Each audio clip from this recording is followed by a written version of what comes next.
저는 세속적인 걸 나쁘다고 생각하지 않은데 너무 세속적인 삶에 물들어 있으면 글을 잘 쓰기가 어렵죠. 그러니까 다르게 살아야 글을 쓸 수 있는 거죠. 글은 삶을 따라옵니다. 글은 삶을 따라와요. 그러니까 여러분이 잘 사시면 글이 따라오는 거죠.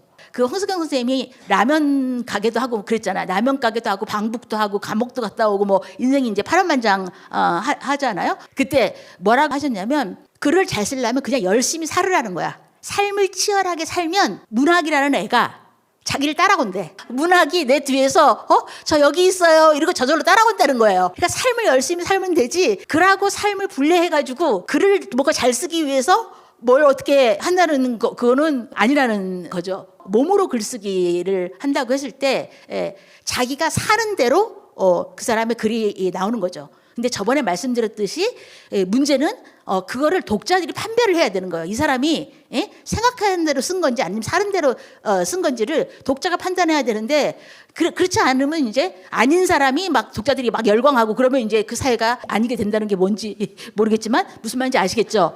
그 사회가 아니게 됩니다. 정말. 누구를 독자로 상정하고 쓰는가? 여러분한테 묻고 싶습니다. 여러분이 글을 쓰실 때 누구를 독자로 상정하고 쓰는가? 물론 여러분들은 안 그러시겠죠. 여기 오신 분들은 안 그러시겠지만 많은 경우 이 독자를 상정하고 쓰는 게 막연해요. 그걸 대중적 글쓰기라고 생각해. 그래서 어떤 작가는 대중성이 있다, 어떤 작가는 대중성이 없다, 뭐 이런 말도 안 되는 소리를 해요. 그래서 이제 대중이란 말은 여러분 잘 아시다시피 국지성 호우 같은 게 대중입니다. 대중이라는 것은 짧은 시간 안에 많은 사람들이 어떠한 이슈에 대해서 관심을 갖는 실체 없는 덩어리입니다. 대중 이렇게 있는 것이 절대로 아니에요. 시간 안에 많은 사람들이 어떤 주제에 대해서 잠깐 관심을 갖는 그런 상태를 얘기하는 거죠. 그런 사람들이 있는 게 아니라. 그렇기 때문에 여러분들이 대중적 글쓰기를 한다고 해서 너무 보편적이고 추상적인 그 대중들을 의식하고 쓰시면 좋은 글쓰기가 안 나와요. 저자는 죽었다는 말이 있죠. 근데 저 말은 잘못된 말입니다. 저자는 죽기도 하고 안 죽기도 해요. 근데 저자가 죽었다는 말은 이제 책이 나오면 그 다음부터는 이제 수용자의 몫이라는 그 얘기잖아요. 소년이 온다를 읽는 방식도 100명의 독자가 있으면 100가지가 다 다를 거예요. 그리고 또 달라야 돼요. 근데 이제 사실 또 그렇지가 않죠.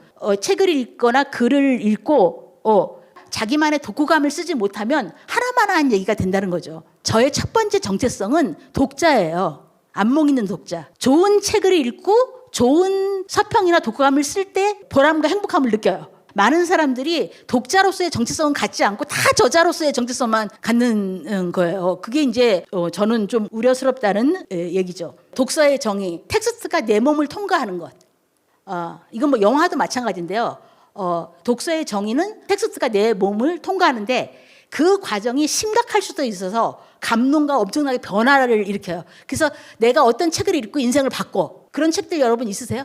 저는 너무 자주 있어요. 그래가지고 인생이 팔랑거려.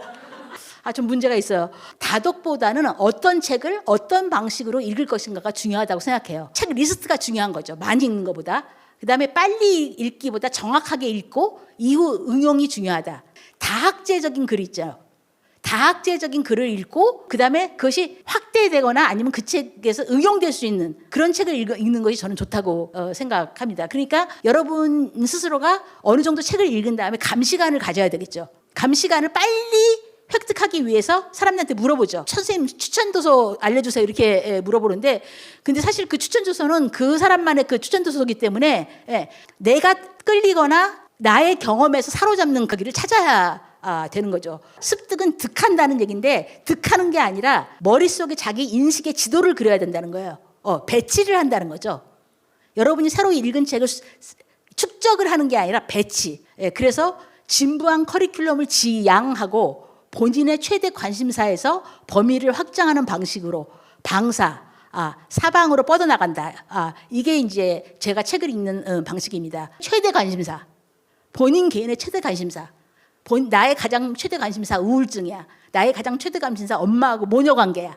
나의 가장 최대 관심사는 저 사람이 왜 승승장구하는지 이해할 수가 없어. 뭐 여러 가지 최대 관심사가 있잖아요. 자기 관심사한테 출발하되 다학제적인 글이 굉장히 좋죠. 여러분을 가장 고통스럽게 하는 거, 여러분이 가장 취약한 부분, 거기서부터 이제 시작을 하는 거죠. 그래서 읽기는 나로부터 다시 쓰기. 다시 읽기 재해석의 과정이다. 읽기는 내가 다시 쓰는 거예요. 그거를 독후감으로 남겨주세요. 독후감은 말 그대로 독후의 감이죠. 초등학교 때부터 모든 글쓰기 교육이 독후감에서 시작하는 게 바로 그 이유예요. 읽기 전후에 나를 쓰는 것. 근데 읽기 전후에 내가 변화가 없어. 그러면 독후감은 뭐가 되냐면 책 요약이 됩니다. 책을 왜 요약해요? 그 모르는 사람 있나? 요약은 첫 줄에 한 줄만 요약하면 돼요. 이 책은 이런 책이다. 그 다음부터는 이제 자기 얘기를 써야 되는 건데 다 요약을 하고 있어요. 이 얘기는 좀 하고 싶어요. 여러분이 한 명을 정하세요. 한 사람이나 뭐 두세 사람을 정해. 나한테 등대 같은 저자가 있으면 좋아요. 불 비춰주는 사람이잖아요. 깜깜한 바다에서 등대 같은 저자나 책이 있으면 유용하죠. 모든 책을 읽을 때 그게 기준이 되는 거예요.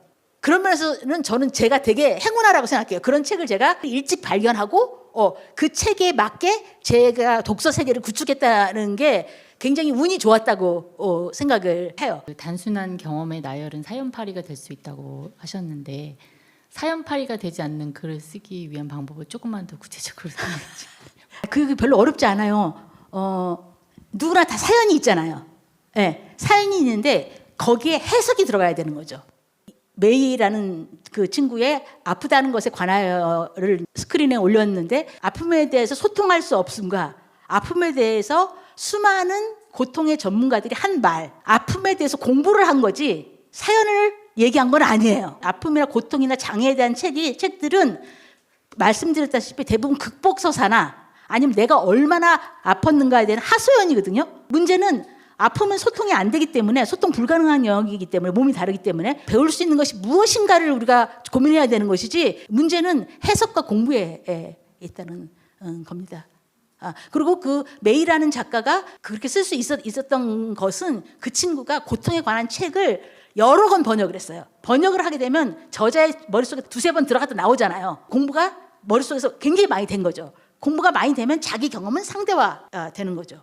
제가 가정폭력 책 썼을 때 피해 여성들의 피해 상황만 얘기를 했다면 피해 상황을 나열했다면 그거는 포르노죠. 다를 바가 없는 거죠. 근데 피해 사실은 10%, 나머지 90%는 해석이어야 하는 거죠. 인류학에서도 보통은 사례가 맥시멈 30%예요.